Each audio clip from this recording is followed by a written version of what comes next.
এই বেয়াদব এই তুমি আমার চা নিলা কেন? চা গোসল করার জন্য নিছি। চা আবার কেন নাই, খাইতে নিছি। তোমার গোসল করতে মন চাইলে তুমি নর্দমায় যাও, এটা আমার চা, চা দাও। ও এটা আপনার চা?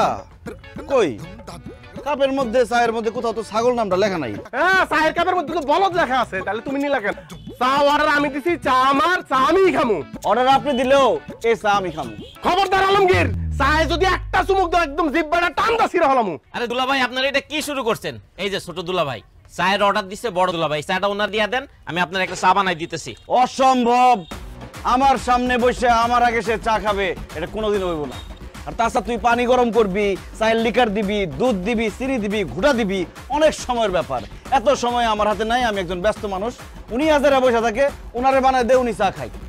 অসম্ভব, আমার চা আমি না খাই যাবো না, তুমি অন্য হাতে খাও। আচ্ছা ছাড়ো, আচ্ছা ছাড়ো, আচ্ছা ছাড়ো।